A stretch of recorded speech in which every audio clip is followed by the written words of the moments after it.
Right now, 10 million people are sitting in the dark on the largest island in the Caribbean. The national power grid has collapsed across the whole country. Not once, but for the 8th time since last October. In much of Havana, the electricity is gone for 18 hours a day, sometimes even more. The average worker here earns about $15 a month. In the state pharmacies, only 3 in every 100 people can find the medicine they came for. Nearly a quarter of the population has left the island in just 4 years. That's the kind of number you normally only see in a war. And here is the strangest part. In a country where people cannot even spend their own money, a stranger will still wave you into their home and share the little they have. This is Cuba in 2026. And the reality is harder than any headline. First, let me place you. Cuba is the largest island in the Caribbean. It's this long, narrow strip of land that runs about 750 miles from end to end, but is only about 60 miles wide in most places. Its capital is Havana. Around 10 million people live here. And this matters because Cuba was once one of the most prosperous corners of Latin America. A place of grand avenues and money and light. Today, the light is the first thing you notice is missing. In July of 2026, the national grid collapsed completely and left roughly 10 million people without power at the same time. It was the 8th full collapse since October of the year before. This is not a storm knocking out a few streets. It's the entire electrical backbone of a nation going quiet at once. On an ordinary day, large parts of Havana lose power for 18 hours or more because the aging power plants cannot meet even half of what the country needs. Why? Part of the answer is old machines running on fuel that keeps running out. In March, one grid failure lasted 29 hours and 29 minutes, triggered by a boiler leak at a single plant in Matanzas. One boiler, a whole country in the dark, and the darkness reaches into everything. Schools close when the power fails. After sunset, whole neighborhoods dissolve into black, and the only lights moving are the headlights of passing cars. People learn to plan their lives around the hours the electricity might return. So before we go further, I want to know something. Where in the world are you watching this from? Drop your city or your country in the comments. We would genuinely love to see how far across the planet this story has reached.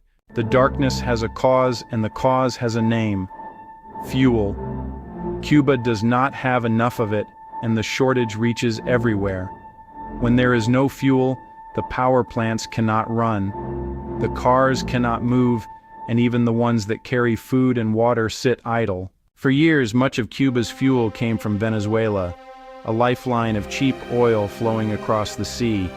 That flow has been cut back sharply, and on top of it, tightened United States sanctions on the island's energy sector have squeezed the supply even further. At the peak of demand in 2025, the country was short by more than 1,300 megawatts of power. Sometimes it was even closer to 1,700. Numbers like that are, honestly, hard to feel. So, picture it this way. It is the difference between a hospital with working lights and a hospital operating by flashlight. On the street, the shortage looks like waiting. Gas stations shut their doors. Drivers line up for hours, not knowing if the pumps will open. One taxi driver put it plainly to a visitor: there is no gas. There is no ride-hailing app here, no Uber to call. When the buses stop, people stand at the roadside and wait for a stranger to slow down, even late at night. But no power and no fuel are only the surface. What comes next reaches all the way to the dinner table. And if you think a story like this deserves to be seen by more people, tap the hype button below. Each hype only lasts a few seconds, but it helps push this video out to a wider audience. We would be grateful. For 60 years, Cuba has fed its people through a small booklet called the Libreta, a ration book that gives each household a monthly quota of rice, sugar, beans, and a few other basics at a subsidized price. For a long time, it worked. It was a point of national pride. Now the booklet is thinner every year. The government itself has admitted it can no longer guarantee the basic basket. Not the milk, not the eggs, not the sugar, not the coffee. Deliveries arrive late or not at all. As one worker behind a ration counter put it, no Cuban can survive on the ration book anymore.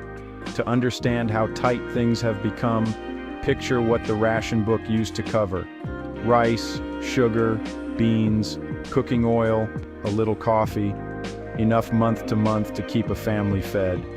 Now, those same quotas arrive shrunken and delayed, and the government has begun cutting the subsidies that made them affordable in the first place, which for many people means the prices only climb.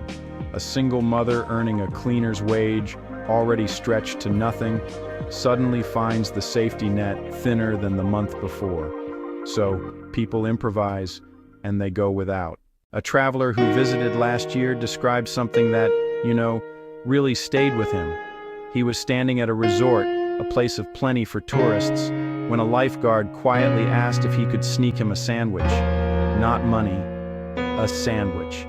That is what hunger looks like when it becomes ordinary. You cannot understand a place by its shortages alone, though. To see how far Cuba has fallen, you have to look up at the buildings themselves. Look closely at the buildings behind those ration lines, and you see a second story written in stone. Havana was once one of the richest, most beautiful cities in the Americas. Grand facades, columns, balconies. Today, block after block stands cracked, hollowed out, abandoned. One resident, filmed in his home of more than 50 years, was being forced to leave. Shelves nearly bare lights dim, one that reporters said smelled of spoiled food from freezers that had thawed. Directly across from it, a new supermarket that takes only dollars. Brightly lit, stocked with imported brands, carts piled high. A person paid in pesos stands at the glass looking at everything they cannot buy. By the middle of last year, at least $85-only stores were operating on the island, most of them in Havana, with 50 more announced within a month. This is what economists mean when they talk about a dollarized economy. It splits a country in two: the people who have access to hard currency and the people who do not. Two Cubans can do the exact same job, earn the exact same pesos, and live in completely different worlds, depending on whether a relative in Miami sends them dollars. The state has even lost control of this flow of money and is now trying by force to claw it back. Even staying connected is a luxury here. A mobile data plan from the state telecom runs from about $7 for a small bundle to $30 for a larger one. Impossible numbers when the average wage is $15 to $30 a month. The internet, like the full supermarket, sits behind glass for most people. When even money loses its meaning, the most basic thing becomes the hardest to reach: a single pill.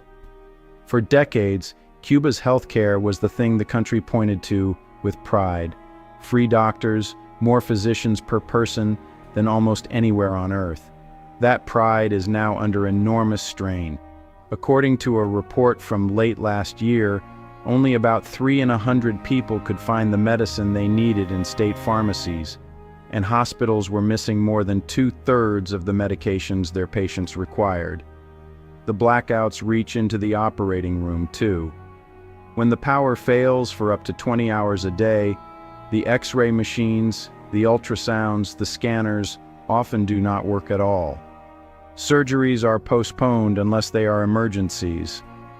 Ambulances struggle to find the fuel to answer a call. The strain shows in the hardest numbers of all. Infant deaths rose to more than 8 per 1,000 births in the first half of last year, one of the worst rates in a generation. Who is to blame for this? Cuban officials point to the United States sanctions.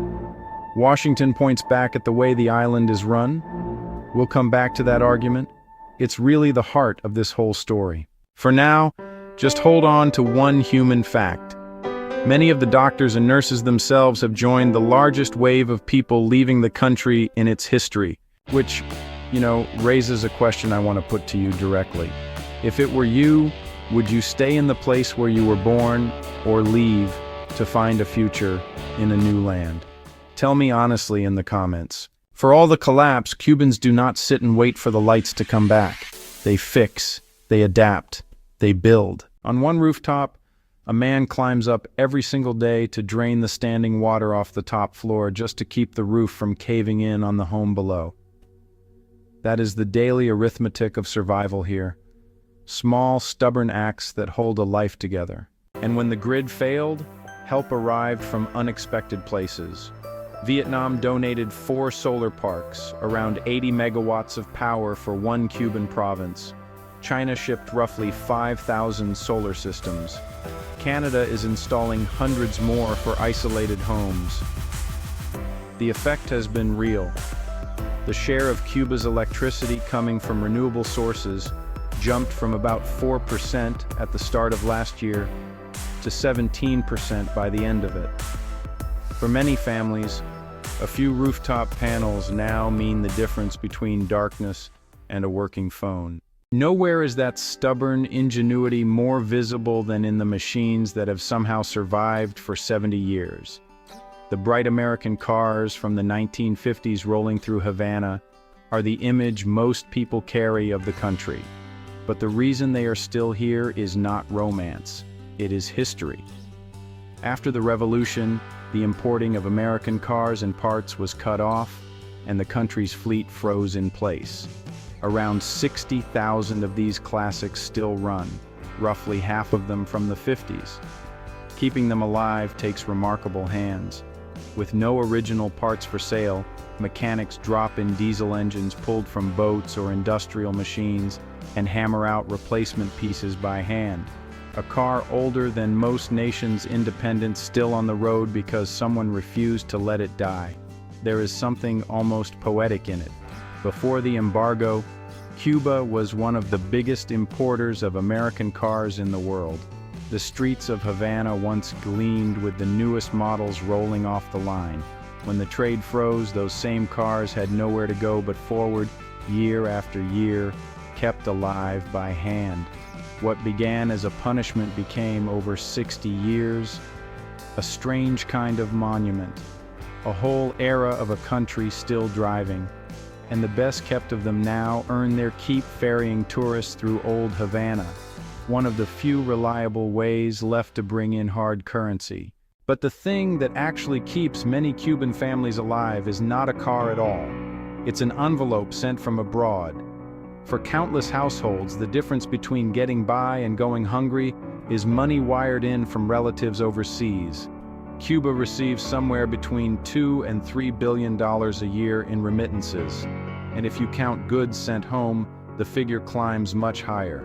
That flow has fallen by around 70% from its peak of roughly $3.7 billion back in 2019. More than 9 in 10 of the people sending it live in the United States. The help also arrives in suitcases.